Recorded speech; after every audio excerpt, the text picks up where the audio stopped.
কিও তোমার না জ্বর ছিল, মাশাআল্লাহ এখন দিয়ে সুস্থ। নাপা খাইছিলাম। নাপা না খাইবেন এমন না, খাইবেন অবশ্যই, নাপা তো খেতে হবে, এটা তো হুকুম। ওষুধ খাওয়া সুন্নত, এটা খাইতে হবে আপনার। ওষুধ খাওয়া কি এটা সুন্নত, অসুস্থ হইলে ওষুধ খাবেন সুন্নত। কিন্তু আপনি জিজ্ঞাসা করলেন যেই মাত্র কম্বলের নিচে ছিলেন, আল্লাহ আল্লাহ আল্লাহ, বারবার আল্লাহরে ডাকতেছেন। যেই আপনি সুস্থ দোকানের সামনে চা খাইতে আসছেন, সবাই কো কি আব্দুর রহিম মাশাআল্লাহ সুস্থ হইছো? হ্যাঁ নাপা খাইছিলাম।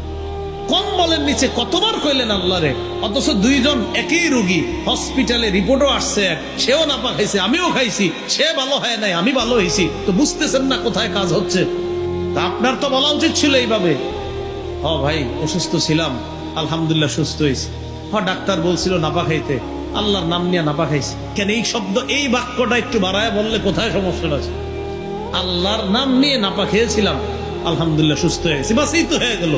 তা আপনি এত সুন্দর কথাটা আপনি এইভাবে না বলে এইভাবে বলতে পারতেন যে নাপা খাইছিলাম সুস্থ হয়েছি। ঠিক আছে আপনি বলছেন, কথাটা তো আরেকটু সুন্দরভাবে বললে হয়ে যায়। আল্লাহর নাম নিয়ে ডাক্তার বলছিল নাপা খাইতে, তো আল্লাহর নাম নিয়ে নাপা খাইছি, আলহামদুলিল্লাহ সুস্থ হয়ে গেছে। দেখেন দুইজনেই একই ওষুধ খাইতেছে, একজনকে আল্লাহ ভালো করতেছে, আরেকজনকে আল্লাহ ভালো করতেছে না। কারণ ঔষধ কাজ করবে না, না করবে হুকুম তো আল্লাহ।